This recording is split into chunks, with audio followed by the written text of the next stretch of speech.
Tartesos es el nombre por el que los griegos conocían a la que creyeron primera civilización de Occidente.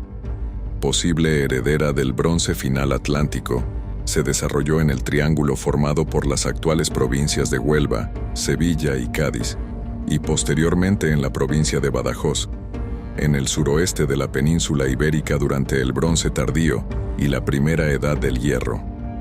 Sus comienzos se dan hacia el siglo IX a.C., extendiéndose hasta el siglo V a.C. Se presume que tuvo por eje el río Tartesos, que pudo ser el que los romanos llamaron luego Betis.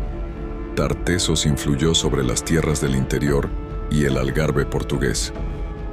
Los tartesios desarrollaron presumiblemente una lengua y escritura distinta a la de los pueblos vecinos, y en su fase final, tuvieron influencias culturales de egipcios y fenicios.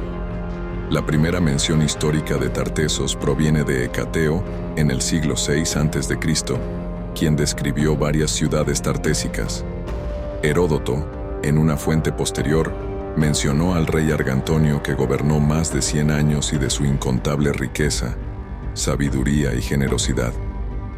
Más tarde, en el siglo IV después de Cristo, el romano Rufo Festo Avieno incluyó Tartesos en su poema Hora Marítima, basado en textos antiguos, describiendo la península ibérica y citando a Gadir, anteriormente conocida como Tarteso.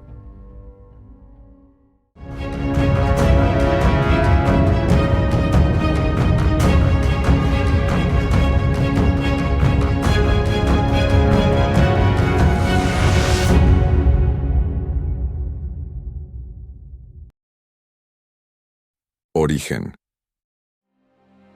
Sobre el origen de la cultura tartesia se ha escrito mucho, a pesar de lo cual nada es seguro todavía. Según algunas investigaciones, esta cultura se formó a partir de la evolución de las poblaciones locales herederas del bronce del suroeste peninsular, evolución que llegó a su clímax cuando comenzaron a relacionarse con las factorías fenicias del litoral.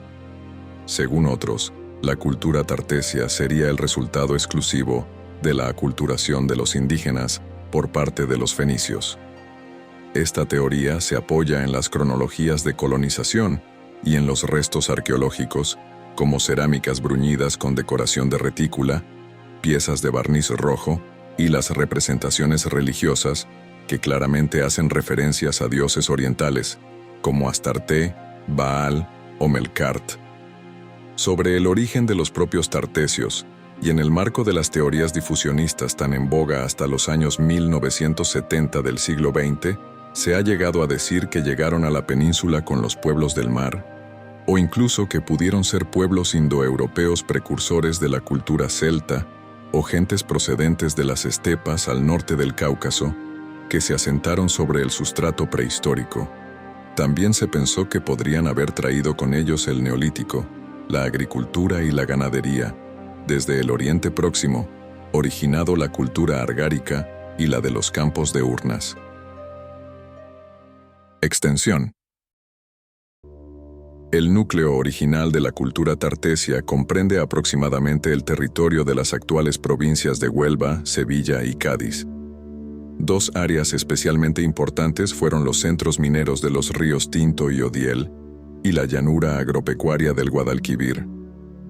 Estas eran las zonas más intensamente pobladas, y desde ellas la influencia tartesia se extendería durante el Bronce final y la primera Edad del Hierro por buena parte del resto de Andalucía y Extremadura, así como el Algarve y el Alentejo portugueses. En una última fase durante el siglo VI a.C., se produjo una emigración hacia el norte, por motivos desconocidos que pobló el valle del Guadiana e incluso el valle de Alcudia, tal como demuestran los yacimientos tartésicos de Cancho Roano. Cronología. Los primeros poblados tartésicos datan de esta etapa final del bronce. Están compuestos por casas de planta ovalada o circular, construidos sin una organización espacial definida. Se situaban en lugares estratégicos donde dominaban los caminos terrestres y los recursos agrícolas y mineros de la región. Algunos de los asentamientos importantes de esta época son Setefilla, Carmona, La Tablada, Montemolín, El Berrueco, Llanete de los Moros, Montoro, Onuba. Etapa proto-orientalizante. Todavía del Bronce final, hay un incremento de las piezas metálicas y de orfebrería, así como de la demografía. Los poblados conocidos por la arqueología, como el Carambolo, son de pequeño tamaño, con cabañas circulares u ovales cuyas paredes fueron levantadas con ramas y barro. La sociedad se fue estratificando, concentrándose el poder en unas élites militares cuya evidencia arqueológica son las estelas de Guerrero. Por otro lado, sobre el 800 a.C. se advierten los primeros influjos tartésicos en Andalucía oriental, además de intensificarse la explotación de plata a gran escala en la zona de Río Tinto. Etapa orientalizante. Ya en la Edad del Hierro, coincide con el apogeo sociocultural y construcción de murallas en algunos poblados como Tejada la Vieja. La fundación de los enclaves comerciales fenicios provocó un proceso de aculturación y adopción de técnicas como el torno de alfarero, las técnicas de filigrana y granulado en orfebrería, así como el gusto por los modelos suntuarios orientales. Etapa tardía. Caracterizada por el reinado del único monarca histórico, Argantonio. Sobre el año 600 a.C., los griegos focenses establecen colonias en Andalucía, como evidencia la numerosa presencia de objetos griegos en la cultura tartésica. En la batalla de Alalia en el 535 a.C., los griegos fueron derrotados por una coalición formada por cartagineses y etruscos, por lo que Tartesos se quedó sin un importante aliado comercial. A finales del siglo VII a.C., y coincidiendo con la llegada de las primeras cerámicas griegas, en la región de Huelva se redujo la producción de plata y se abandonaron los centros metalúrgicos. En la segunda mitad del siguiente siglo, Huelva entró en decadencia, mientras las murallas de Tejada fueron reforzadas. El comercio y las importaciones fenicias se redujeron drásticamente, desapareciendo las tumbas principescas del Valle del Guadalquivir. Desaparición de Tartesos. Tartesos desapareció abruptamente de la historia, a partir de la batalla de Alalia 15 años después de la muerte de Argantonio, en la que etruscos y cartagineses se aliaron contra los griegos. No hay más referencias escritas. Una de las posibilidades es que fuera barrida por Cartago tras su victoria sobre los griegos para hacerle pagar así su alianza con estos. O por Gadir, metrópolis fenicia que podía ambicionar el control del comercio de los metales. O quizás por los pueblos de la meseta. Cartago se convirtió así en dueña indiscutible del Mediterráneo occidental. Cortada la ruta hacia Iberia, los focenses cesan el comercio con Tartesos, que queda lentamente relegada al olvido. La derrota griega dejó a los tartesos sin sus aliados y expuestos al ataque púnico. Todo el imperio de Tartesos debió hundirse tras la caída de su capital, y la misma suerte le cupo a Mainaque, Málaga, la ciudad griega fundada bajo la protección de Tartesos. Así Cartago se adueña del Mediterráneo occidental, y la mayor parte de la costa mediterránea ibérica queda bajo su influencia. Este dominio púnico se mantendría en estas tierras hasta que Cartago se enfrentó a Roma por la hegemonía en el Mediterráneo occidental, en las guerras púnicas, siendo derrotada totalmente en el 146 a.C. Esto marcaría la llegada de los romanos a la península ibérica, donde encuentran una región llamada Turdetania, en que vivían los descendientes de los tartesos. A esta región la llamarían la Betica, y al río Tartesos que la cruzaba lo llamarían Río Betis.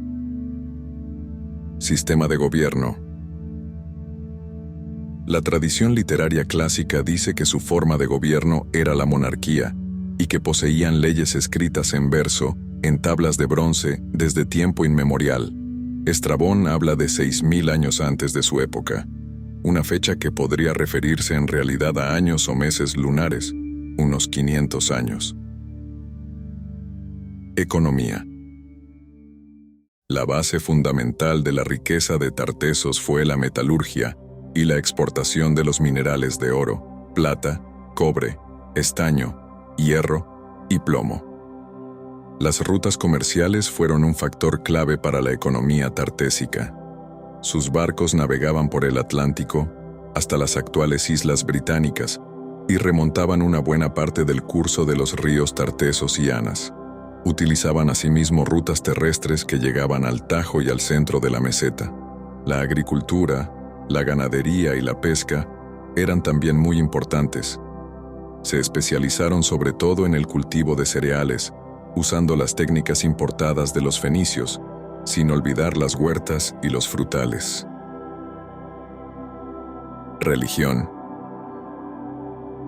Hay muy pocos datos, pero se supone que, al igual que el resto de los pueblos del Mediterráneo, era también una religión politeísta.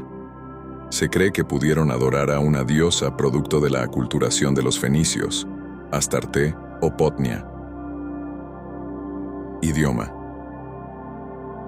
Existe una serie de lápidas sepulcrales halladas en el Algarve, Alentejo y Bajo Guadalquivir que contienen inscripciones en un idioma desconocido con un signario mixto silábico-alfabético que se lee principalmente de derecha a izquierda. Posible identificación como Tarsis o Atlántida.